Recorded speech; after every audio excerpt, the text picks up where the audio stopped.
All right, everyone, welcome into our Monday night preview of the Bills at Jets. We have a Bills team coming off a 13-3 record from last year. Another favorite to make the Super Bowl. Should be have a pretty good offense, of course, led by Josh Allen and Stephon Diggs. Some questions, though, in our running back room and on the offensive line. Tough matchup tonight against a very strong Jets defense with an improved offensive group led by Aaron Rodgers. This team should be a lot more explosive this year than with Zach Wilson, but how do you see this playing out tonight?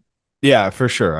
Aaron Rodgers, for anybody to say it's not a massive upgrade from the likes of Zach Wilson, Mike White, whoever else they were running out there last year. I think a lot of us are excited for the Jets offense. As a Patriots fan, only in fantasy am I excited for them, but I think you're going to see finally a functional Jets offense this year. I think Garrett Wilson takes the leap into the elite wide receivers. I'm not really excited about any other receiver in this game for the Jets, but their running back room should be really good. I think it's going to be off to a little bit of a slow start with Breece Hall getting eased back into the mix here, coming off his ACL injury, but all signs are he's progressing really well. So I think you'll see a lot of Dalvin Cook tonight, but I think it should be, much more exciting, much more hyped up Bills Jets game than we've seen in probably as far back as we can remember. Yeah, we're finally seeing the rest of the AFCs catch up, and so we're gonna have some good games this year between the Dolphins, the Jets, and the Bills. Hopefully, the Patriots can get in that mix. But that should be exciting. There's a lot of enticing buys and shorts in this game. But who was your favorite buy this week? My favorite buy is Garrett Wilson. He's probably going to get a lot of coverage from Tre'Davious White, which isn't a great matchup. But I think Garrett Wilson's good enough to overcome a tough matchup, and he's obviously got the right guy throwing him the ball. Who the last time. It's a cheesy correlation to make, but the last time Rodgers was thrown to a guy named, who wore 17, it worked out pretty good. And it's not the number 17, obviously it's the fact that Rodgers, when he finds a really solid wide receiver one that he can trust, he leans heavily on them. And I don't think that there's any reason for us to believe that that's not Garrett Wilson. Garrett Wilson had a couple of good games last. I think he had 75 and 95 yards in the two games against the Bills last year. So look, I think Garrett Wilson will be. I think he's going to be in line for a good game tonight. Because behind him it's Allen Lazard, Mecole Hardman. And I guess Randall Cobb is he even healthy? I don't know. Sounds like it seems like he's going to be fine to play, but it's pretty cringy beyond Garrett Wilson right now, which is nothing different really than what we saw with him with Rodgers with the Packers, because it's literally the same receiving corps behind Garrett Wilson and Devontae Adams. It's the same guy in a lot of ways. So yeah, I'm buying Garrett Wilson tonight. His suggested price right now is $12.28, and I think I'm in on that. For him to finish as a top 3 to 4 player in this market. I believe you on that too. I certainly agree. I'm going to target another pass catcher as my buy. I really like both of the Bills tight ends tonight. I do like Dalton Kincaid. I think the fact that the Bills drafted him that early shows sort of a change in offensive philosophy. I think they're really going to try and utilize the 2 tight end set this year. In addition to that, the Jets corners are very good. We all know about Sauce Gardner, but this Jets linebacker core has been a weakness over the past couple of years. We all talk about how the Jets have this great front seven that can get to rush the quarterback with these great corners that can help in coverage, but Jets linebackers gave up over 1,000 yards to receivers last year. And so if Allen isn't going to have the time to throw down the field to Diggs or Gabe Davis, I like either of these tight ends, Dalton Kincaid or Dawson Knox, to get open in the middle of the field. Yeah, it's not a bad bet. With Dalton Kincaid, I think really the question mark is how many snaps does he get, right? Because I think if he's on the field a lot, he's going to get targeted a lot for exactly the point that you just made. He's obviously he's got a ton of talent, really hyped up, and a lot of big producer, but yeah, I think he's going to play a unique role that Buffalo has been looking to fill for a couple of years now. I think that they've tried to do it. Really, after Cole Beasley left, they've been trying to fill this slot receiver role. They've tried it with a few other guys. I think Dalton Kincaid is going to act more like a slot receiver. than a tight end in this offense. And if he does that and he's playing a lot, you can buy a share of Dalton Kincaid right now for $4.80. I think that there's a lot of different ways that pays off. And it kind of in the same token, too, you can buy a share of Dawson Knox right now for $3.46. I mean, at that price, he really all he needs to do is catch a touchdown and maybe one or two other passes to pay off. So when you look at these single game markets, we put out a study last year. Maybe it was last year or the year before. I can't remember, about tight end returns in single game markets. And they are, it may seem a little bit counterintuitive because you want to look at, okay, well, there's only one game. Let's just key in on the superstars. But a lot of times these tight ends are priced pretty far down. I mean, you look at all three tight ends that are in this market here, really all four. You got two for the Jets, two for the Bills. You got Kincaid is the most expensive at $4.70 projected right now. Then you got Tyler Conklin at $4.24, Dawson Knox at $3.36, and CJ Uzoma at $2.28. If you buy shares of any of those guys and they catch a touchdown, the likelihood that you're going to make money on that trade is very good.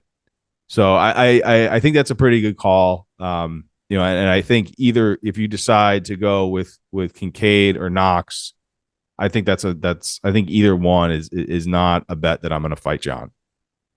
I think as we go further down the season, it's going to be much more Kincaid than it will Knox, but I think they play different roles, and I think they have their own roles pretty solidified in the offense.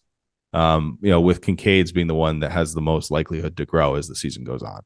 I mean, we saw last night with Kevontae Turpin, not a lot of impact in the game, but over 1,000% ROI return.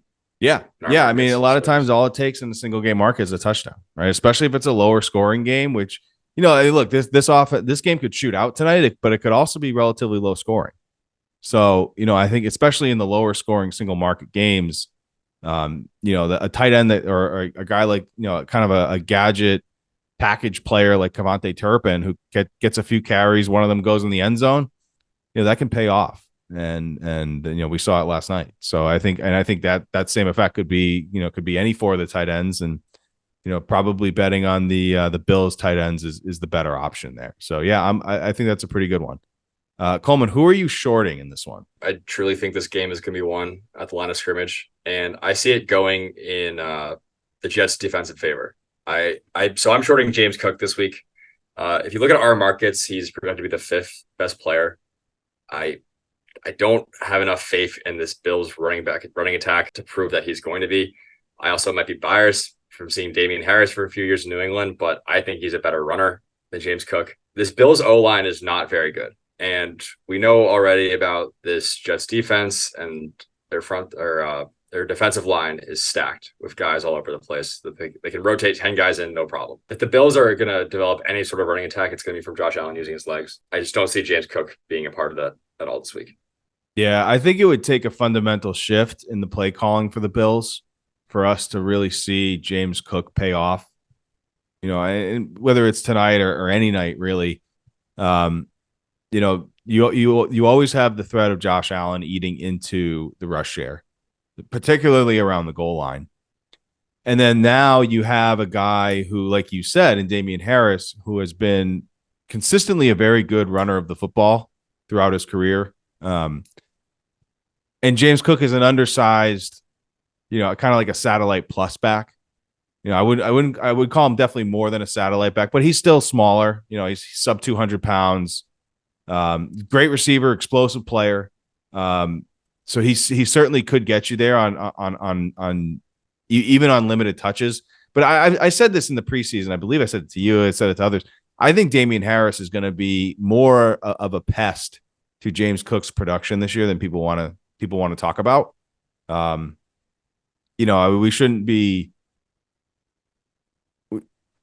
be changing our season-long bets and our kind of our macro takes, if you will, based off of very small samples in the preseason. But we did see James Cook promptly come off the field around the goal line and Damian Harris come in a game like tonight, in a market like tonight. If that happens once or twice, Damian Harris is going to pay off, I think, in a big way. So I'm with you. I would short James Cook, and if you want to be in on the Bills' backfield, I would bet on Damian Harris to fall into the end zone once or twice tonight. Definitely. All right. So who do you think is going to be? Who's your short for tonight then? I'm short Alan Lazard. Look, I mean, we've seen Alan Lazard now for a long time in the NFL. Never really was anything with the Packers, even after Devontae Adams left, and he was kind of what we all thought was the bona fide wide receiver one. He wasn't, and got clearly surpassed last year by Christian Watson. So I'm going to short Lazard. I don't think this is, I have a sneaky suspicion this game is not a shootout, that it's, it may not be a super low scoring affair, but it's not going to shoot out, I don't think. So yeah, I don't see Lazard going much better than where he's projected at.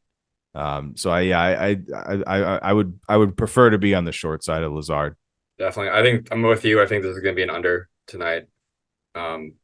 Any vibes, buys, or shorts that you're looking at? Vibes, buys. Maybe Deontay Hardy. Deontay Hardy's kind of a guy I've always been a little interested in. I mean, first off, you can get him right now for $3.06 a share. With a 296 suggested. So obviously you got the 10-cent spread in there.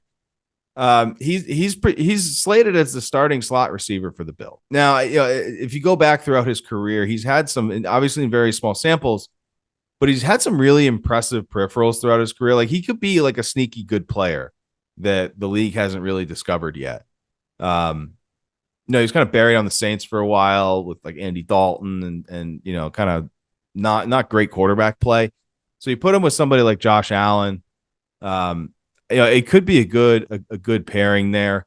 So he's got some. He's a somewhat kind of explosive player. So if there's a vibes, without a whole lot of like strong statistically backed conviction, I'm going to go Deontay Hardy here. I'll stick with wide receivers too. This is definitely the definition of a vibes pick, but Randall Cobb, Rodgers brought him over here. I would think that he wants to utilize him at some point in this offense. I think that whole signing was a vibes signing, wasn't it? Literally. It was just bring whoever you want. I mean, the Jets really had no position. They'll take anyone if they get Rodgers. But I can definitely see, we've talked about it all show in our markets, one touchdown for a guy with a smaller IPO can do wonders in terms of your profit gain. All right, well, that'll include it for our Monday night preview. Good luck to everyone using the markets tonight. We'll see you on Thursday for our next game. And yeah, if you're playing Pick'em and following us, take some unders. Definitely. All right, bye everyone. Take care.